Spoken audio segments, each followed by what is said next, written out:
Tidak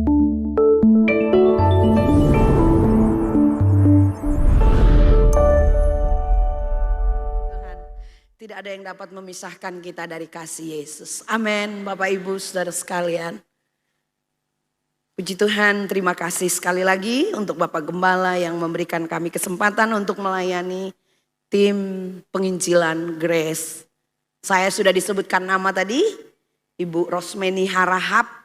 Harahap itu kan bersaudara dengan Rinto Harahap. Haleluya. Puji Tuhan, saya perkenalan sedikit Bapak Ibu. Saya kok rasanya susah kalau di depan mimbar itu Tante. Jadi saya melayani di Waingapu, Sumba Timur. Tepatnya di Gereja Pantai Kosta, Jemaat Mauliru. 1 kilometer dari Bandara Umbu Mehang Kunda. Saya senang hari ini ada di sini. Untuk yang kedua kalinya saya ada di Labuan Bajo. Yang pertama tahun 1992. Luar biasa. Tuhan memberkati, Tuhan menolong, Tuhan yang memberikan kekuatan dalam saya melayani di Waingapu. Perintisan dari nol, tidak ada sama sekali jemaat, tidak ada gedung, tidak ada tanah, tidak ada batu dan pasir. Tapi semuanya Tuhan siapkan bagi setiap orang yang mengasihi. Amin. Berikan kemuliaan untuk Tuhan. Jangan karena sudah mau jam 11. Kita sudah kehilangan tenaga. Mari beri senyum yang termanis untuk Tuhan. Kalau pakai masker enggak kelihatan senyumannya. Bisa dibuka sedikit. Senyum aja. Senyum yang manis untuk Yesus. Yesus sahabat kita. Sakit, penyakit, penderitaan, aniaya, pencobaan. Tidak akan pernah memisahkan saya dan saudara. Dari kasih Tuhan kita Yesus Kristus. Haleluya. Mari buka Alkitab kita di dalam Roma pasal 8 ayat yang ke-26. Roma 8 ayat 26. Saya mengundang Bapak Ibu Saudara sekalian. Mari kita bangkit berdiri. Kita akan membaca ayat ini secara bersama-sama. Pada hitungan yang ketiga kita akan membaca. Ada di depan kita Bapak Ibu. Kita baca 2, 3 mulai. Haleluya. Demikian juga Roh membantu kita dalam kelemahan kita. Sebab kita tidak tahu bagaimana sebenarnya harus berdoa. Tetapi Roh sendiri berdoa untuk kita kepada Allah. Dengan keluhan-keluhan yang tidak terucapkan. Puji Tuhan, silakan duduk. Roh Kudus membantu kita berdoa di dalam kelemahan kita. Saudara yang dikasihi Tuhan, Roh Kudus dikatakan menolong orang percaya ketika berdoa. Tadi pagi kita sudah mendengarkan firman Allah bagaimana Yesus mengubah hidup seorang perempuan Samaria yang penyembahannya kepada yang dia tidak kenal, dan Yesus membawa hidupnya, mengubah dia kepada penyembahan yang hidup, yang benar, yang berkenan kepada Allah. Dan Roh Kudus menolong ketika saya dan saudara ada dalam kelemahan kita. Katakan kepada orang yang di sebelahmu, Roh Kudus membantu kita. Diucapkan Bapak Ibu, infartansi. Iya, katakan dengan suara, Roh Kudus menolong kita dalam berdoa. Apa yang kita ucapkan Bapak Ibu, itu yang akan terjadi dalam hidup kita. Amin. Ketika kita berkata Roh Kudus menolong saya, membantu saya dalam berdoa, maka Roh Kudus benar-benar akan membantu kita.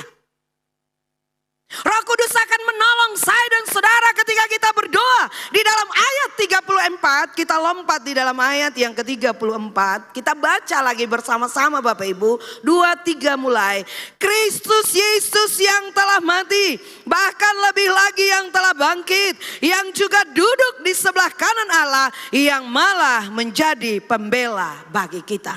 Saudara dikasihi Tuhan, Kristus dikatakan Yesus Kristus yang sudah mati, bangkit, naik ke surga. Dia berdoa untuk kita di surga.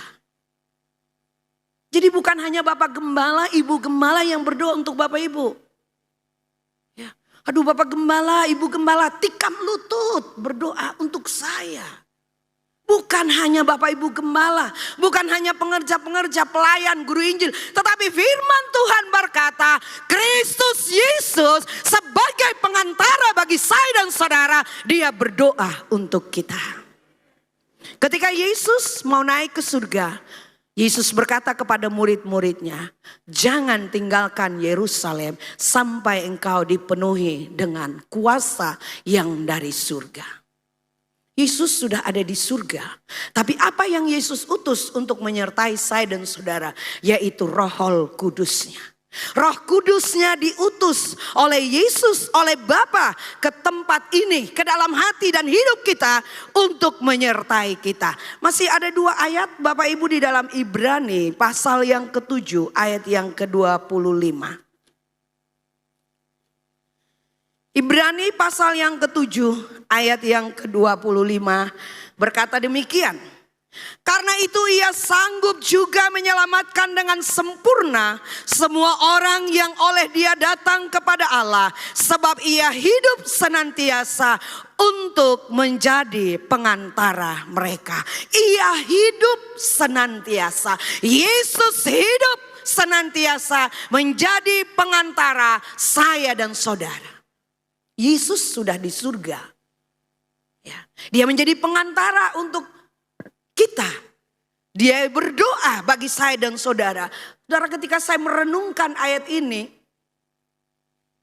saya renungkan, Yesus kau berdoa buat saya. Ya. Selama ini kita tidak menyadari bahwa Yesus Kristus itu berdoa untuk kita di surga.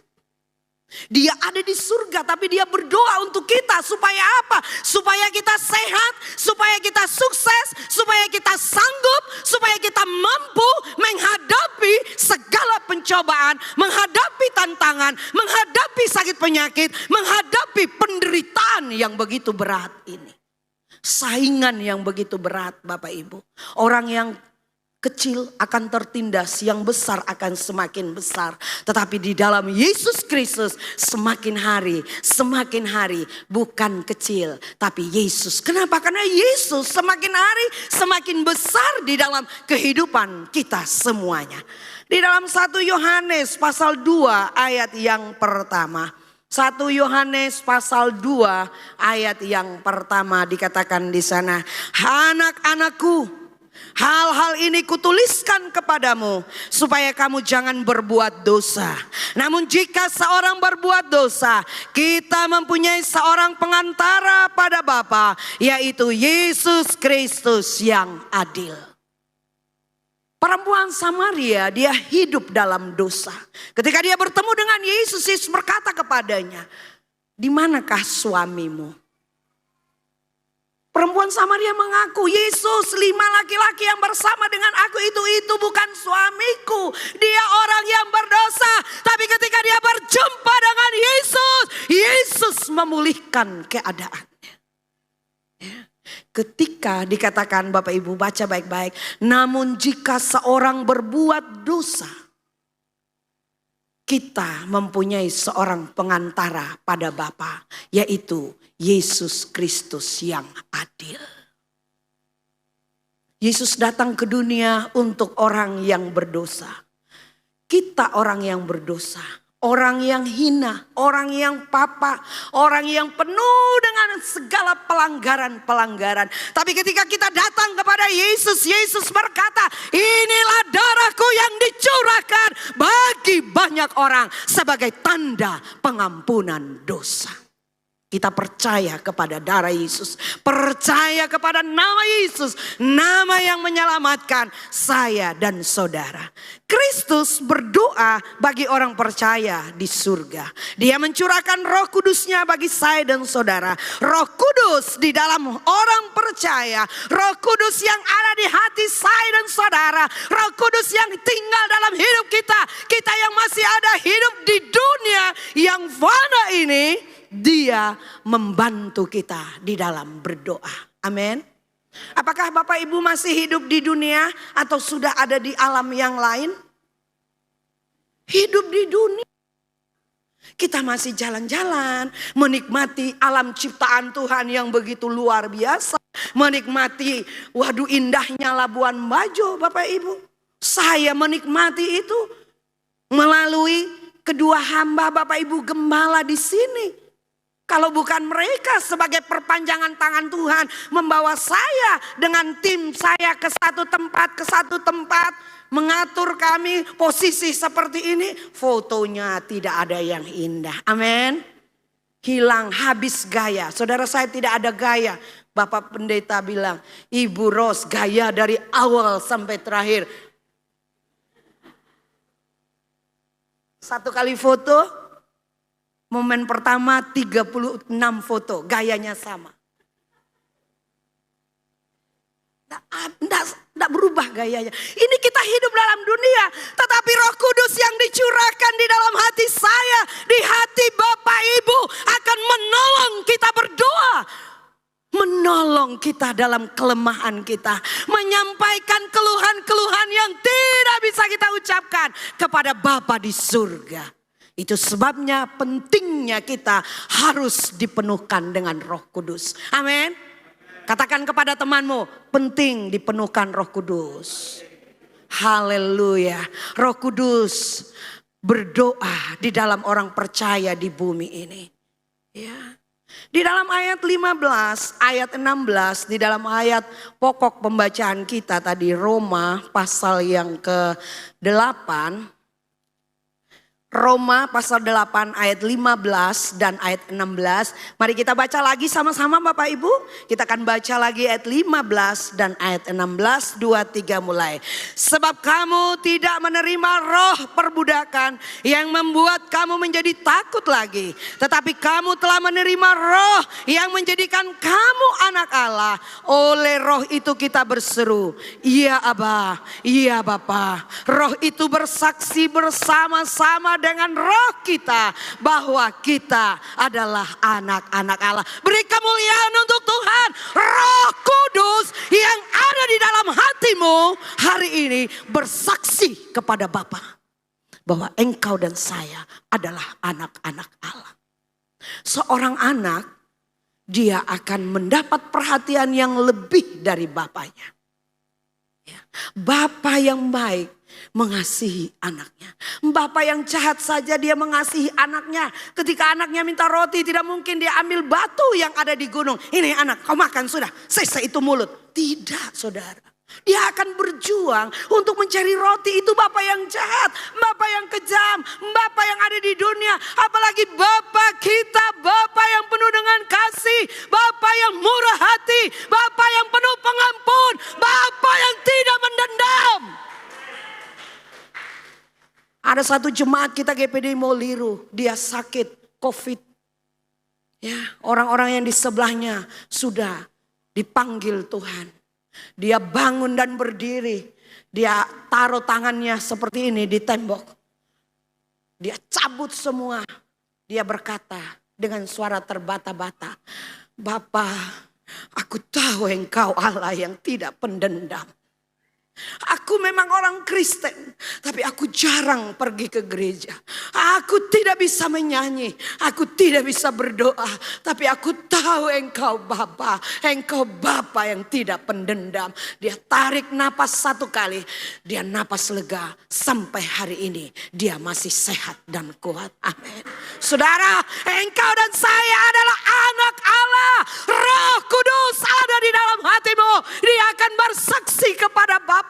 Roh Kudus akan berkata, lihat Bapa, anak ini ada dalam kesusahan, anak ini dalam penderitaan. Bapa, tolonglah dia. Bapa yang mengasihi kita, hari ini dia ada. Kuasanya tidak bisa dibatasi oleh ruang dan waktu.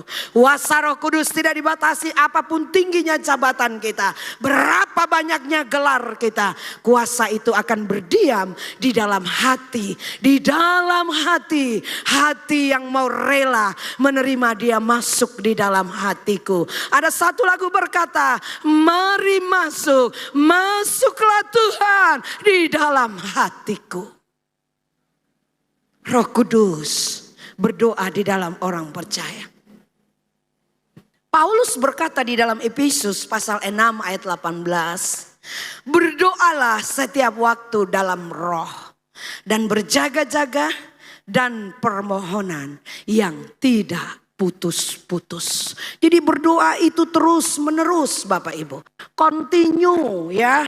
Bukan sekali-sekali. Bukan satu kali satu minggu. Satu kali satu bulan. Mau Natal, mau Paskah baru kita berdoa. Tapi firman Tuhan berkata, berdoalah setiap waktu.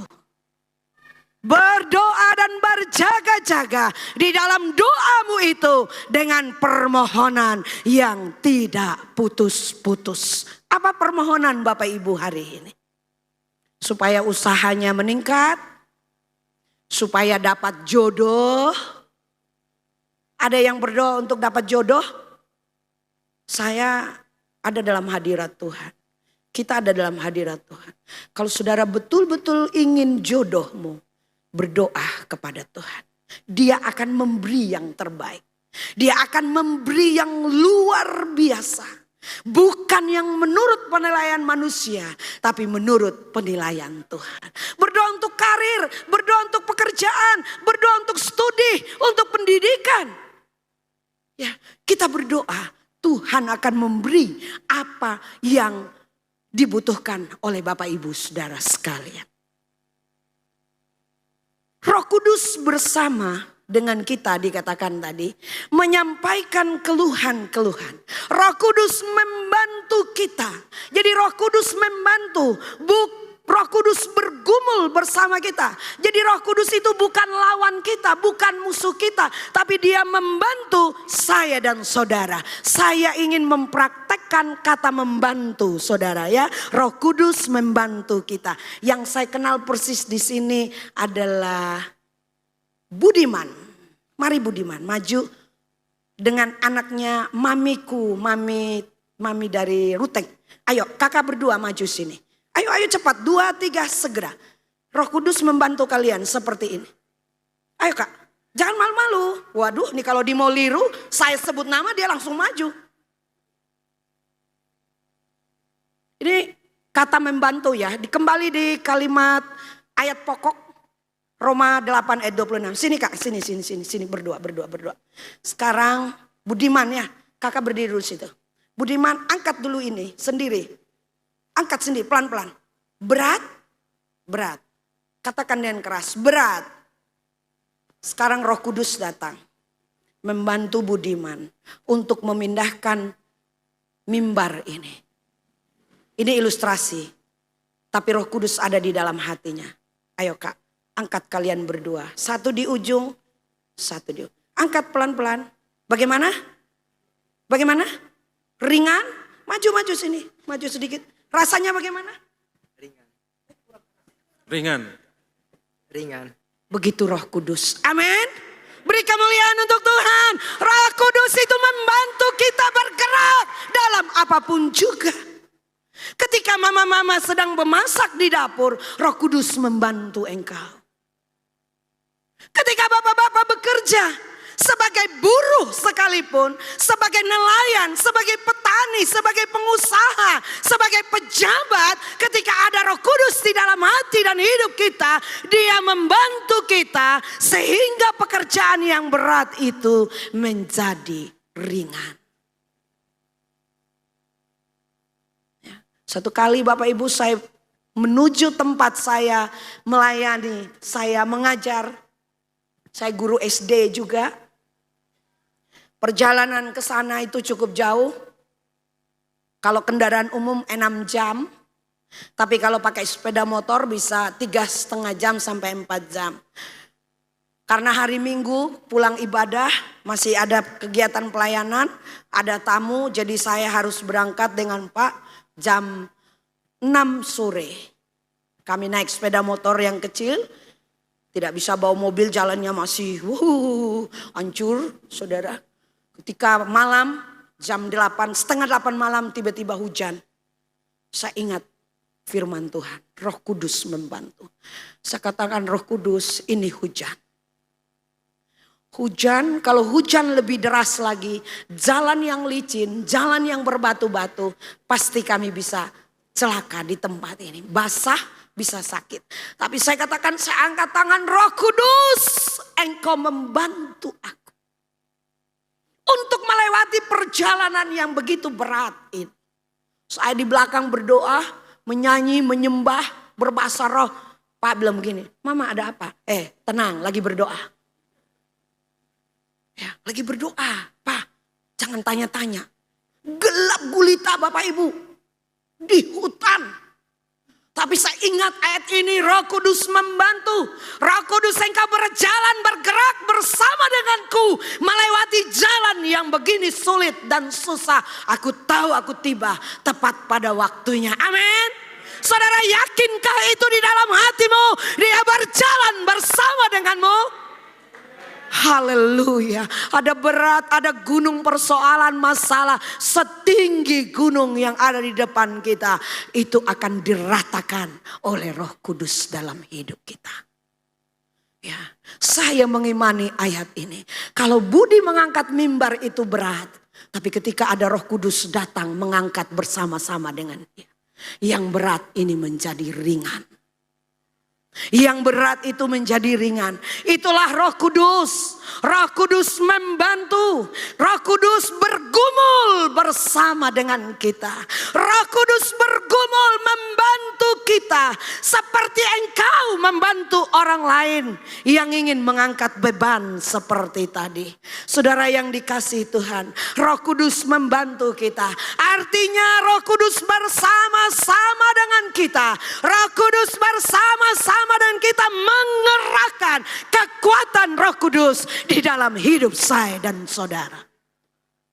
Haleluya. Saya yakin Roh Kudus ada di tempat ini. Keluhan-keluhan yang tidak terucapkan Bapak Ibu. Seringkali ketika kita menyembah kepada Tuhan, tidak ada lagi kata-kata yang keluar. Hanya haleluya, hanya air mata yang berderai. Sudah tidak bisa lagi kita menyampaikan sesuatu. Dan Roh Kudus itu, Roh Kudus yang bertata di dalam hatimu. Karena hidupmu adalah bait Allah yang kudus, di mana Allah berdiam di dalamnya, akan menyampaikan keluhan-keluhan itu kepada Bapa di surga. Mungkin keluhan anak kita sakit. Suami kita sakit, pelayanan kita, keuangan kita, apapun yang kita alami hari ini. Tapi satu hal, harus penuh dengan Roh Kudus. Harus penuh dengan Roh Kudus. Nah, saudara dikasihi Tuhan, waktu kita berdoa, pikiran kita diisi oleh Roh Kudus. Pikiran kita diisi dengan ide-ide. Ide-ide mungkin engkau bekerja. Engkau berdoa untuk pekerjaanmu. Tuhan kasih ide-ide di dalam pikiran. Waktu kita berdoa. Waktu kita menyembah kepada Tuhan. Dan Tuhan memberikan iman. Menambahkan iman. Kegigihan di dalam kita berdoa. Itulah yang dikerjakan oleh Roh Kudus. Musa berseru-seru kepada Tuhan ketika dia keluar dari tanah Mesir. Dia lihat ada laut Kolsum dan pasukan orang-orang Mesir sudah datang menyerang bangsa Israel. Apa yang dibuat oleh Musa? Musa berseru-seru kepada Tuhan. Di dalam 1 Samuel pasal 1 dikatakan, Ibu Hana dia berseru-seru kepada Tuhan. Kenapa? Karena dia dipermalukan.